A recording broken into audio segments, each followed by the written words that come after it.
Bienvenidos a este foro que realizamos y publicamos todos los viernes desde la redacción del diario La Prensa de Lara. El día de hoy vamos a seguir analizando la situación, el panorama político y electoral del país, y para eso vamos a conversar con un amigo de la casa, el señor Humberto González Briceño, quien es abogado con maestría en negociación y conflicto y además es columnista de varios medios de comunicación, entre esos del diario La Prensa. Gracias por aceptar esta invitación, señor Humberto.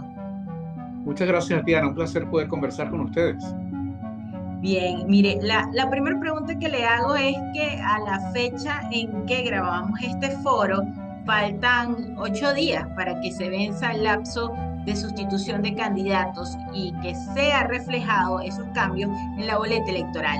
Eh, Todavía no hay un candidato unitario. Tenemos la opción de, por un lado, Manuel Rosales con la tarjeta de Un Nuevo Tiempo, respaldada por dos partidos más de oposición, y Edmundo González, un diplomático que ha sido considerado un candidato que se puede sustituir. Y bueno, por el otro lado, María Corina Machado y Corina Lloris insistiendo en poder inscribirse en estas presidenciales. ¿Cuál es su análisis de esta situación? Bueno, yo creo que lo primero es que hay que hacer hay que entender el contexto, porque creo que este debate se ha llevado a un punto saltándonos algunas instancias. Es importante para los lectores de este foro recordar que la razón por la cual la oposición que se agrupa en la MUD y en la plataforma unitaria emprendieron negociaciones con el gobierno de Nicolás Maduro, que fueron conocidas como las negociaciones de México. La razón fundamental cuando ellos justificaron estas negociaciones era justamente lograr condiciones y garantías electorales más justas para unas elecciones que ellos llaman competitivas.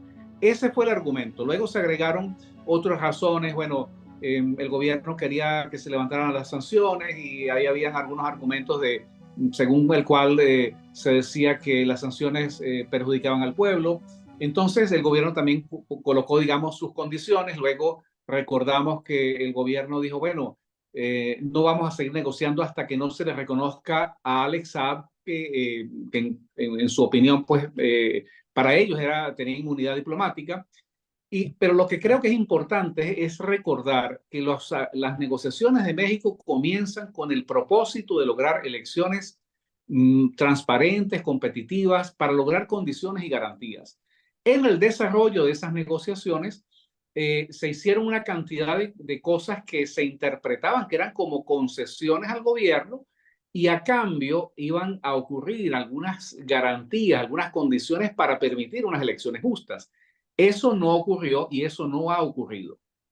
Entonces, la discusión, cuando yo te decía al comienzo que nos hemos saltado algunas instancias, es porque ese tema está pendiente. O sea, no hay garantías, no hay condiciones. Todo lo que hemos visto en los últimos meses y en las últimas semanas tiene que llevarnos a pensar, a cuestionarnos si realmente tiene sentido ir a unas elecciones donde no se sabe quién va a ser el candidato de esa parte de la oposición, donde no hay garantías para un registro electoral que sea depurado, que sea transparente, donde no se ha discutido, por ejemplo, el tema del ventajismo por parte del gobierno.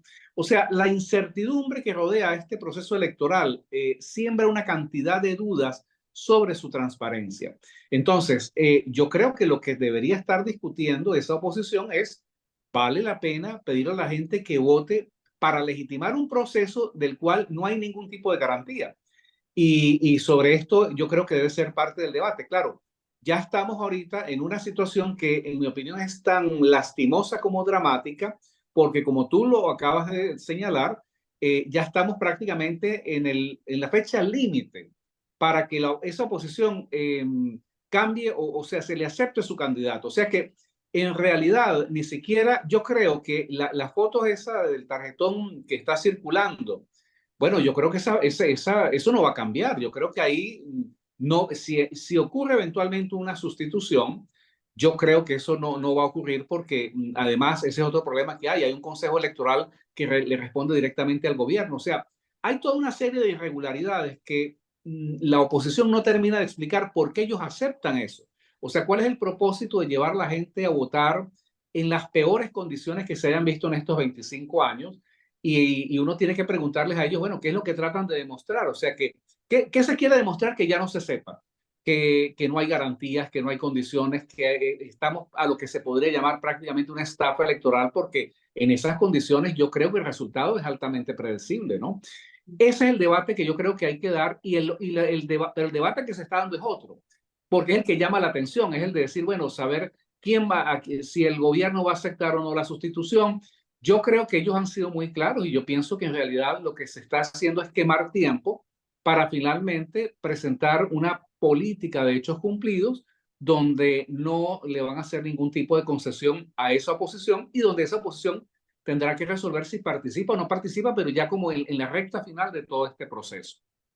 Señor Humberto, hay en las declaraciones de la misma María Corina, de la Plataforma Unitaria y hasta de Manuel Rosales, el concepto de que se van a mantener en la ruta electoral. Pareciera que el camino de la abstención está descartado. E incluso lo que dicen las encuestas es que el ciudadano quiere votar y confía en el voto. Hay 12 candidatos de oposición. ¿Usted cree que se pueda lograr una unidad? Mira, yo creo que, primero, el tema de la unidad, creo que la gente espera que esa unidad sea una unidad programática, una unidad de propósito, y acá lo que se está hablando es una unidad de nombres, de ponerse de acuerdo en torno a unos nombres. Y te voy a explicar algo, tú lo decías algo que al comienzo, si fuese una unidad programática, ¿qué quiere decir una unidad programática? Que hay un programa y hay una propuesta, ¿verdad? Hay un conjunto de ideas y digamos, de planteamientos donde la oposición dice, bueno, representamos, digamos, el cambio político, la democratización del país, la democratización de los salarios, sincerar la economía, etcétera. El nombre que se le quiera poner a ese programa político. Ese sería y los factores están de acuerdo en torno a eso. Entonces, definir el candidato no debería ser un problema. ¿Por qué? Porque se estaría definiendo quién va a ser el portavoz de esas banderas. Ya el gobierno dijo que no puede ser María Corina, ya dijo que no podía ser la profesora, la filósofa Corina Lloris. Bueno, ¿por qué no podría ser Edmundo González? Me pregunto yo. O sea, si el tema es buscar un candidato de unidad, pero si además es cierto que la popularidad que tiene María Corina Machado la puede endosar a cualquier candidato y si ella le levanta la mano a Rosales o a cualquier otro, ese candidato ganaría, porque ellos, en lugar de utilizar ese mecanismo a mí me parece que un mecanismo muy poco serio, ¿no? Eso de llamar a un candidato tapa, entre comillas, un candidato interino. Bueno, ellos podrían asumir esa candidatura como la candidatura unitaria. O sea, ¿por qué no se puede aceptar ese nombre? Porque el profesor o el diplomático Edmundo González era tan desconocido hasta el día antes de ser postulado como el día antes de ser postulada la profesora Corina Lloris, que muy poca gente la conocía. Entonces yo creo que acá hay una gran equivocación por parte de esa oposición, porque ellos están centrados en escoger a un candidato que compita en términos de liderazgo y de popularidad frente al candidato del gobierno, que es Nicolás Maduro, pero ellos no están tomando en consideración que el sistema electoral está diseñado para producir un resultado distinto. O sea, acá todos los problemas que se han presentado es solamente el comienzo de otros problemas que van a venir y luego yo no sé si el planteamiento es decir, bueno, hicimos todo lo posible, la gente quería votar, hubo irregularidades y finalmente no se logró porque no nos permitieron inscribir al candidato, bueno, no permitieron la depuración del registro electoral. O sea, yo no entiendo cuál es el empeño de seguir, como tú lo decías, en una ruta electoral, pero la ruta electoral es muy accidentada. Si esa ruta electoral no se despeja previamente, bueno, el resultado va a ser el mismo, muy parecido a lo que hemos visto en los últimos 25 años. Yo creo que el debate debe ser más desde el punto de vista de cuáles son las políticas que se le van a presentar a la gente y ver si realmente la gente está, digamos, tan entusiasmada para ir a votar, pero no se sabe ni por quién ni en qué condiciones van a ir a votar. Mire, aquí entrevistamos a Corina Lloris la semana pasada, el viernes pasado, y cuando le preguntamos por qué habían escogido a Edmundo González y quién lo había inscrito en el sistema electoral, ella dio a entender que lo inscribió la plataforma unitaria. Ella, por no ser parte de la plataforma unitaria, desconoce quién se encargó de inscribirlo, pero era una persona que estaba en las opciones por ser fundador de la MUD y porque lo aceptó el sistema. Pero claramente también dio a entender que no es el candidato de María Corina Machado, quien ganó las primarias con el 93% de los votos y quien pareciera debe tener un mayor peso en esta decisión del candidato. ¿Usted qué opina de eso?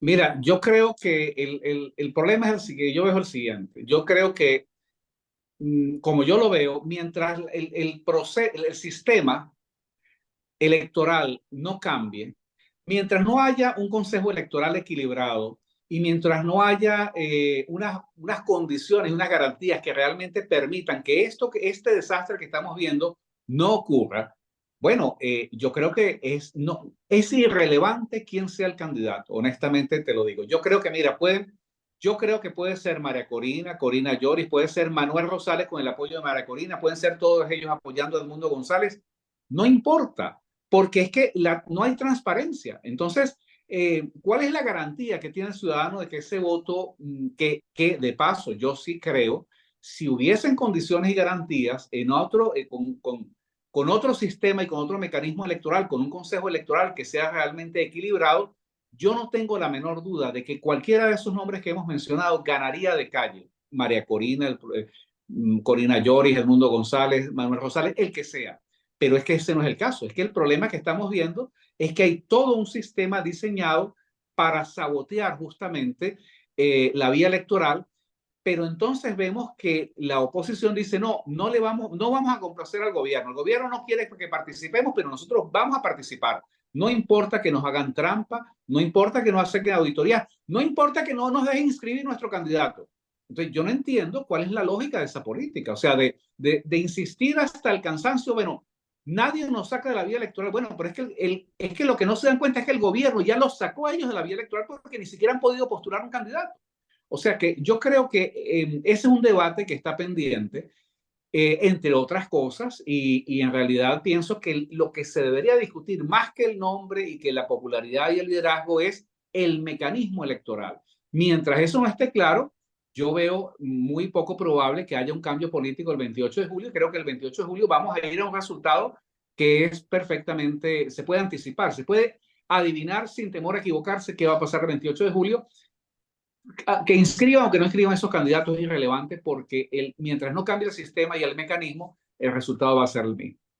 Señor Humberto, aquí muchos analistas y hasta el mismo Nuevo Tiempo, Manuel Rosales, hablan de la necesidad de encontrar un candidato opositor que sea potable para el gobierno. Es decir, que lo permite el gobierno en una negociación. Bajo esa premisa, ¿cómo percibe usted a Manuel Rosales como candidato para estas elecciones? Yo siempre he pensado que Manuel Rosales es el candidato favorito del gobierno. Eh, Manuel Rosales no lo oculta, el gobierno no lo oculta, y por eso a él le han permitido, digamos, se le permite inscribirse, pero además Manuel Rosales es gobernador, o sea, él forma parte, digamos, de lo que podríamos llamar el sistema, el régimen político legal en Venezuela. Y ellos siempre, se ha visto, pues, que esa era más o menos la intención. Ahora, se ha escuchado también algunas opiniones de gente que dice, bueno, ¿por qué María Corina no apoya a Manuel Rosales?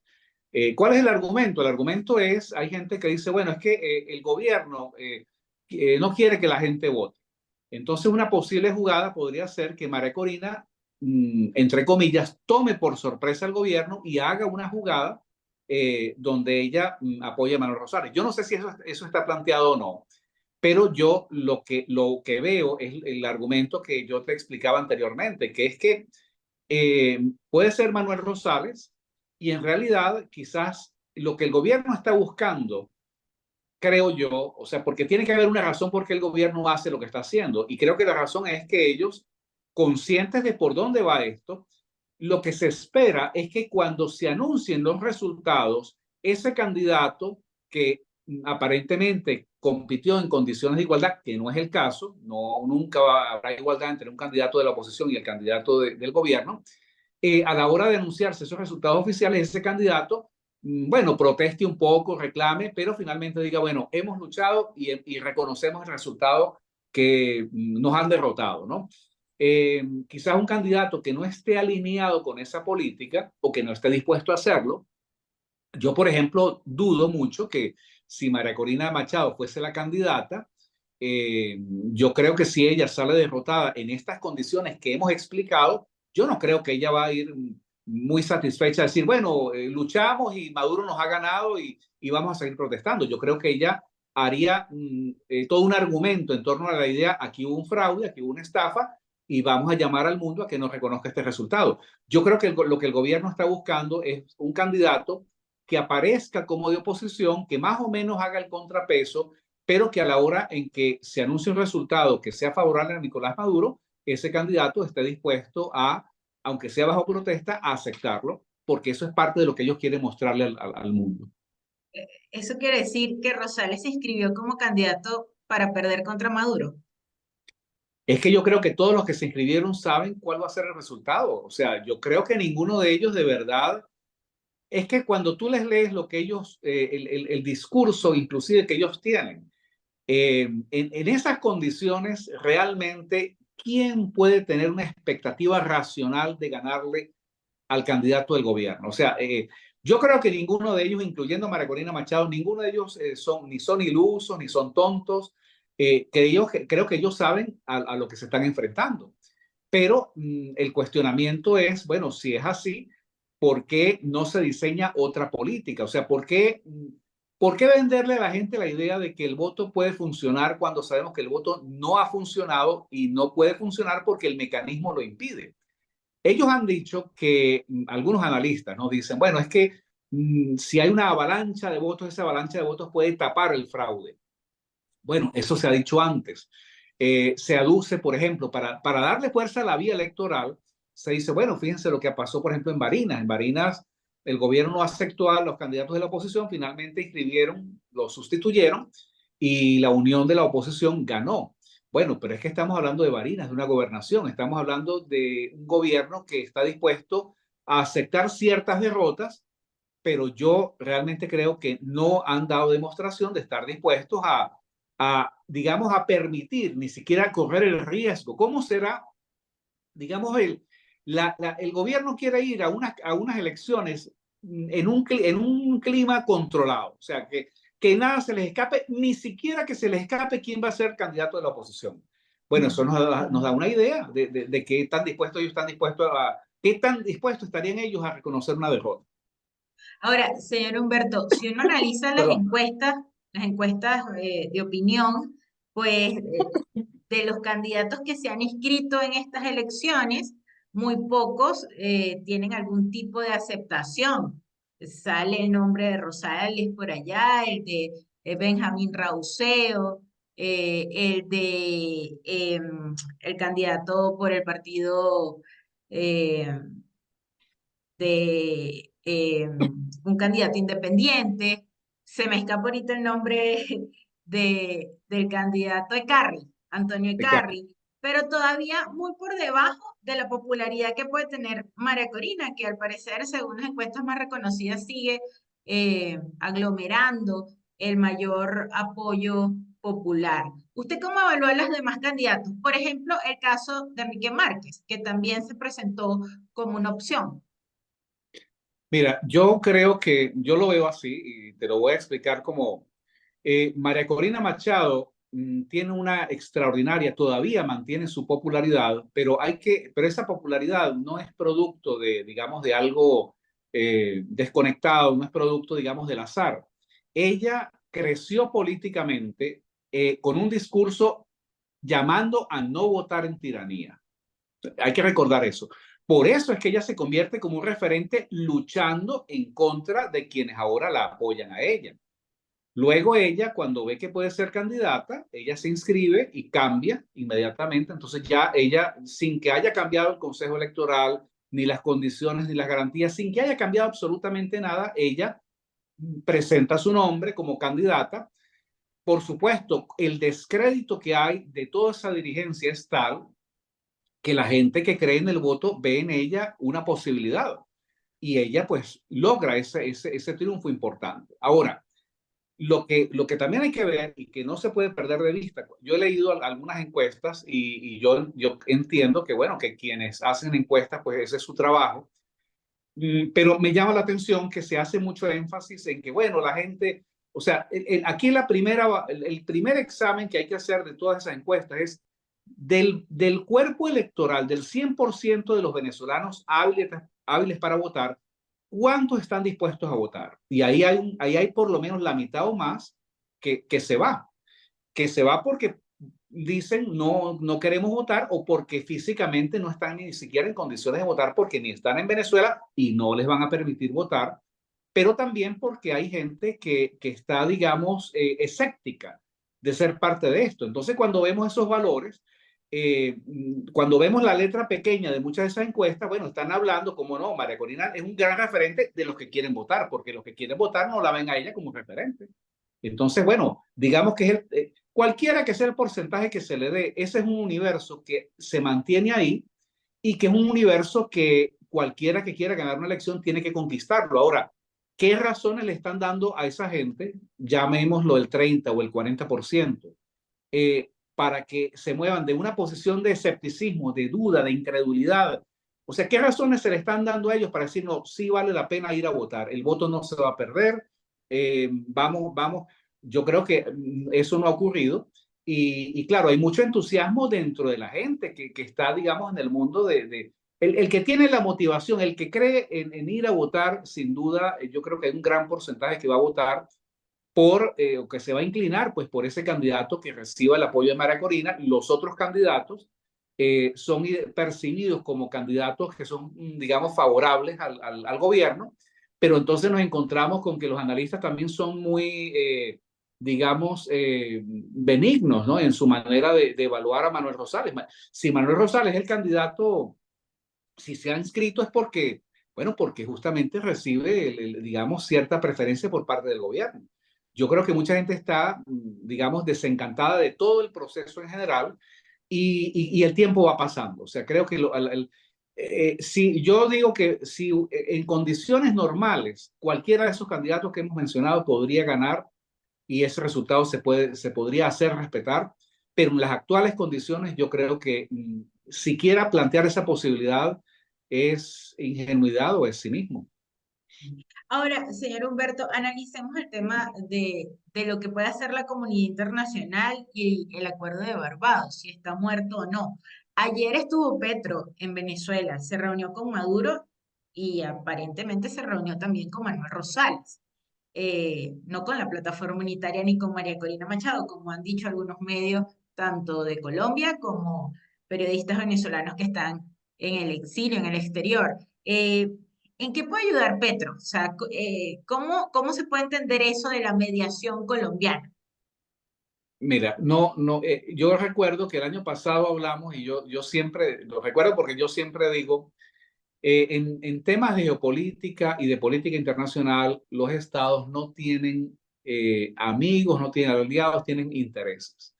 Yo creo que se ha exagerado el papel de la comunidad internacional, entre comillas. Primero, la comunidad internacional como un cuerpo orgánico no existe.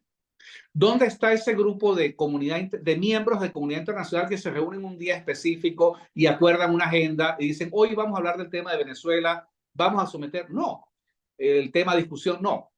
La comunidad internacional, cuando se habla de comunidad internacional, lo que se quiere decir es que hay un conjunto de países que han mostrado interés en el tema de Venezuela y otros países muestran un poco más de interés y como el caso de Estados Unidos, Canadá y algunos países de la comunidad europea, se han animado a aplicar algunas sanciones, pero no, digamos, con el rigor que deberían aplicarse. Entonces, bueno, ahora hay un proceso como de revertir, de decir, bueno, no, esa no es la manera.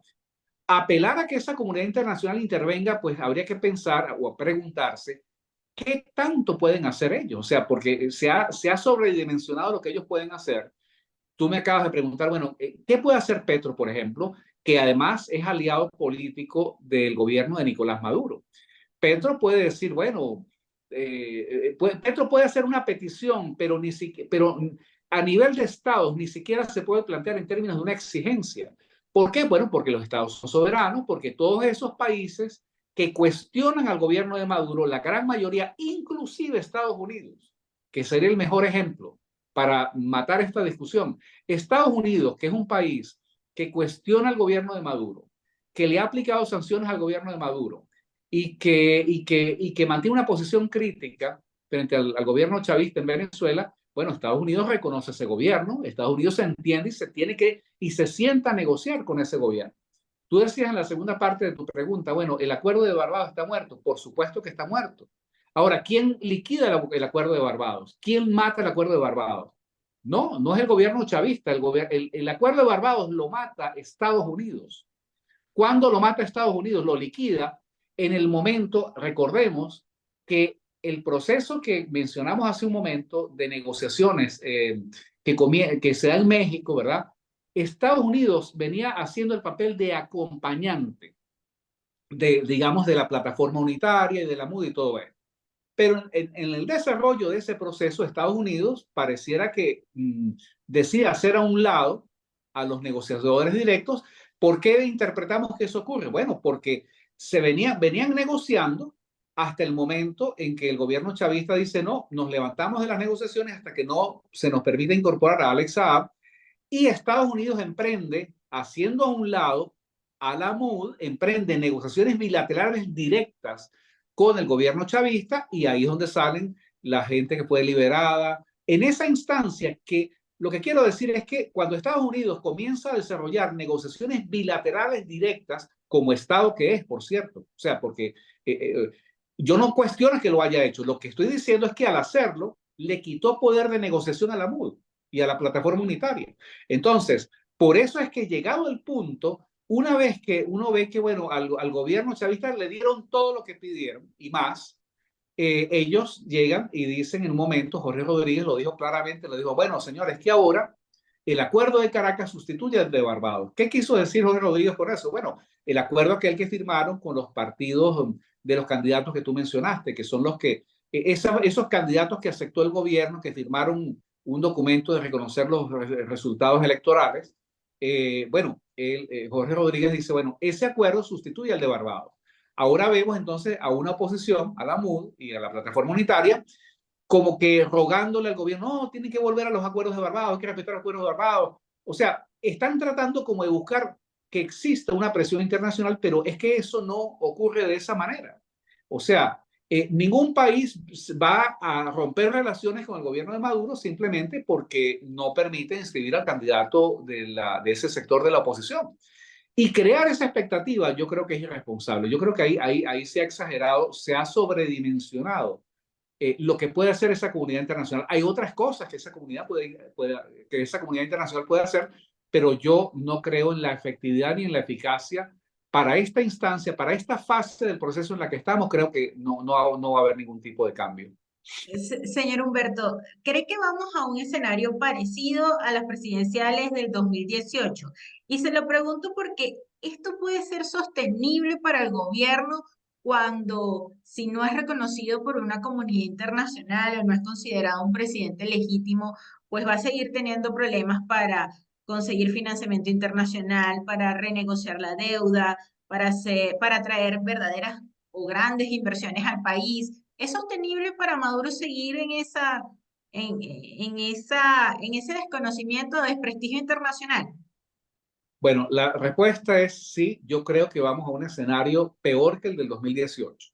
Esto quiere decir que el gobierno de Maduro sacó sus cuentas y ellos, no recuerdo quién lo dijo, pero un analista lo comentó y yo estoy de acuerdo con esa percepción. El chavismo se acostumbró a gobernar con sanciones. ¿Por qué lo hacen? Porque primero, quien sufre es el pueblo, no los funcionarios, no los operadores.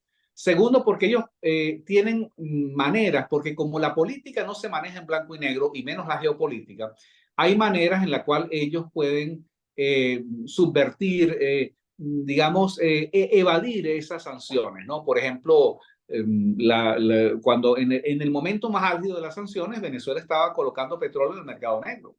Y ya se sabe cómo son esos procedimientos. Van los buques, digamos, que llevan la bandera de Venezuela, le quitan la bandera, le ponen la bandera a otro país. Esos buques pasan por aguas internacionales en frente de los guardacostas norteamericanos que no pueden hacer nada porque dicen, bueno, ese buque no tiene bandera venezolana.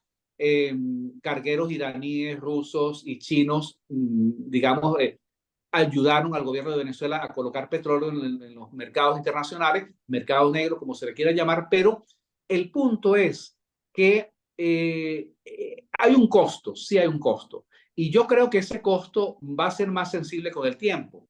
Lo que es evidente es que el chavismo sacó sus cuentas y ellos dicen, podemos vivir con ese costo. Ahora, hasta allá yo no llego. Yo, por ejemplo, yo creo y coincido con la motivación de tu pregunta. Yo creo que hay un costo político importante, no solamente que impacta directamente a los venezolanos, pero también a las estructuras en las cuales se apoya el chavismo, concretamente las Fuerzas Armadas. Las Fuerzas Armadas necesitan recursos, dinero, logística, municiones, comida, eh, una cantidad de cosas que dependen de ese marco internacional que, como tú dices, va a ser afectado. Lo que no sabemos es si el impacto de ese ser afectado va a ser lo suficiente para que se desequilibre el gobierno o si ellos ya sacaron las cuentas y dicen, bueno, con el poco dinero que tenemos, alcanza para que, bueno, para todo en lo que se va el dinero y además para pagarle, por ejemplo, a los militares, ¿no? Que yo creo que en definitiva es la parte que, digamos que es el bloque sólido en el cual se apoya el régimen político y es lo que en definitiva define si hay o no hay un cambio. Usted hablaba en una columna de opinión que los verdaderos aliados de peso de Maduro son China y Rusia. Ya no Sí, tanto Colombia y Brasil, que han sido presidentes que han eh, dicho que en Venezuela se necesita unas elecciones democráticas. sí, porque es evidente la política de Rusia, de China y de Irán, que son países importantes, y en el caso de China específicamente es una potencia. Darle apoyo al gobierno de Maduro tiene un peso, ¿no? Ahora, es significativo que por razones geopolíticas Brasil ha replanteado todo su esquema de apoyo con Venezuela, porque, como lo dije en esa columna, Brasil tiene una alianza militar activa con Guyana y lo que está de por medio es otra discusión. Son los intereses de Brasil, son los intereses de Guyana. En ese momento, Petro se había desmarcado de su apoyo a Maduro, también suscribiendo, pues, digamos, de alguna manera simpatizando, pues, con los reclamos que hacía María Corina, pero ya tú lo has dicho, Maduro está en Venezuela, está reparando, pues, esa relación con Maduro. Sin embargo, el problema que se ve aquí es que la geopolítica está por encima de la ideología. Y lo hemos visto no solamente en este caso, lo hemos visto en el CARICOM. El gobierno de Chávez le dio prácticamente, le dio el gobierno de Chávez le dio a Guyana una cantidad, digamos, le hizo una cantidad de concesiones, pero además le hizo concesiones a los países del CARICOM. Y eso que, digamos, podía operar en un plano ideológico o político, eso no sirvió, no ayudó para que esos países del CARICOM mantuviesen su apoyo a Venezuela en retribución al petróleo que Venezuela les había dado.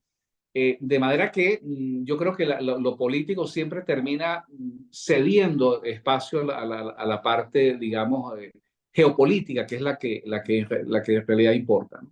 Hace unos días también presentaron a Tarek El Aissami, esposado, denunciado por el Ministerio Público como una persona que traiciona a la patria, implicado en corrupción, en un desfalco, en PDVSA. ¿Qué mensaje pretende dar el gobierno con esto de condenar o enjuiciar a altos funcionarios que manejaron ministerios claves para la economía del país? Hay muchos altos funcionarios del chavismo que han sido implicados en hechos de corrupción y no les ha pasado nada.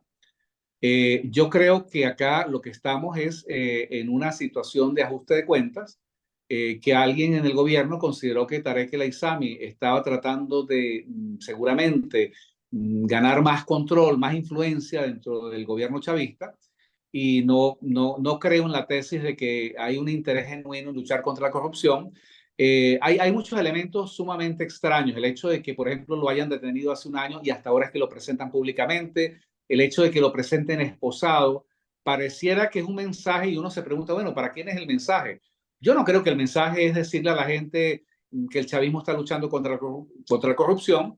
No creo que el mensaje es intimidar a los venezolanos que ya no creen prácticamente, o sea, que están viviendo en el escepticismo, pero los que sí se pueden intimidar cuando ven la imagen de un Tarek El Aissami esposado son los que trabajan, los operadores políticos del régimen chavista. ¿Por qué? Bueno, porque el mensaje es muy claro, ¿no? Que el que se salga de ese cuadro, pues no importa su rango, no importa quién sea, va a pagar las consecuencias como ha ocurrido con Tarek El Aissami.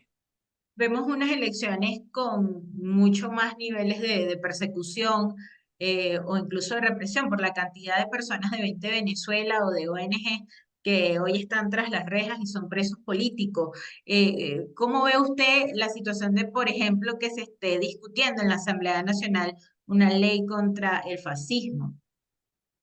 Yo creo que todo eso forma parte de lo anormal de este proceso y yo creo que todo eso que hemos señalado, la ley contra el fascismo, que es una ley absurda, todo esto lo que busca es crear condiciones para influir políticamente, pero esto es lo que debería, en mi opinión, la oposición debe replantearse eso de que llegar hasta el final por la vía electoral, porque yo creo que esa es una política que no lleva a ninguna parte como se ve en lo que hemos conversado justamente el día de hoy, que no hay realmente una manera de poder quebrar esa posición sin que haya realmente una presión popular, un mecanismo institucional que permita contar esos votos.